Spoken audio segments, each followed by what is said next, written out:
नाज़रीन समूरी सिंध में औरतुनि जो ॾियारो आहे उहो मल्हाए पियो वञे ऐं हिन वक़्तु जेको आहे वुमेन डेवलपमेंट डे शहीद बरिंद्राबाद तरफ़ां हिकिड़ी रैली जेको आहे कढी वई आहे, उन में मुख़्तलिफ़ औरतुनि जेको आहे शिरकत कई आहे। अचो त संदन ॻाल्हि ॿोल कयूं, तो औरतुनि जे हवाले सां छा था चवनि? इंटरनेशनल वुमेन डे जे हवाले सां असां रैली कढी आहे त अॼु जो ॾींहुं असांजो ॾींहुं आहे, यानी कि स्पेशली वुमेन जे लाइ। हूअं त हर ॾींहुं असांजो ई आहे, पर अॼु जो स्पेशली ॾींहुं वुमेन जे लाइ ऐं उन्हनि जे लाइ असां रैली कढी आहे त कंहिं बि सूरत असां उहे अकेलियूं न आहिनि ऐं असां हर वक़्तु हर क़दम उन्हनि सां गॾु आहियूं। ख़ासि तौर ते औरतुनि सां जेके मसइला थियनि था उन में डोमेस्टिक वायलेंस जेको आहे पहिरें नंबर ग्राफ ते अचे थो।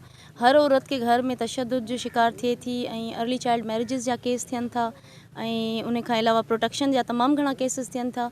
वुमेन डेवलपमेंट डिपार्टमेंट पेश आहे हर औरत जे मसइले खे हल करण जे लाइ। काफ़ी वक्त खां कम करे रहा आहियूं ऐं इंशाल्लाह अॻिते भी हली जेको आहे सो औरतुनि सां गॾु आहियूं। वैसे तो हर दिन ही औरत का दिन होता है, लेकिन ये है कि एक ख़ास दिन मखसूस कर दिया गया है कि भाई आप इस दिन पे आप औरतों को अप्रिशिएट करें हर जगह पे। जैसे हमें भी अप्रिशिएट किया, ये हमें अवार्ड दिया गया है, हमारी मैडम नसीम है उनको भी अवार्ड दिया गया है। हमारे डिस्ट्रिक्ट लेवल पे जितने भी ऑफिसर्स काम कर रहे हैं सबको अप्रिशिएट किया जाता है।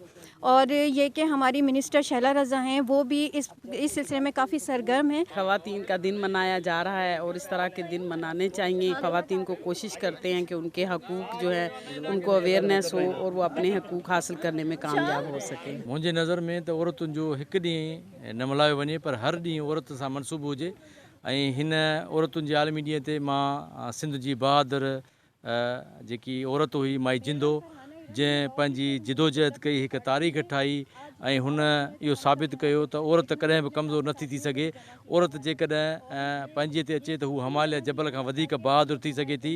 ऐं हिन ॾींहं ते मां माई जिंदो खे सुर्ख सलाम पेश कयां थो ऐं हीउ मैसेज ॾियां थो त जेसिताईं औरतूं पाण अॻिते न ईंदियूं, जेसिताईं पाण बहादुर न थींदियूं, मुंहिंजे ख़्याल में उनखे हक़ न मिलंदा। इन्हनि मुतालबो कयो आहे सिंध हुकूमत खां त ख़ासि तौर ते जेको औरतुनि जे हवाले सां जेको आहे उन ते जेको आहे क़ौमी असेंबली में बिल पेश करे उन ते तवजा ॾिनी वञे। कैमरामैन मोहम्मद आज़म भट्टी सां गॾु रहीम लाशारी, अवामी आवाज़ TV, नवाबशाह। विज़िट कयो अवामी आवाज़ मीडिया ग्रुप जी वेबसाइट awamiawaz.pk।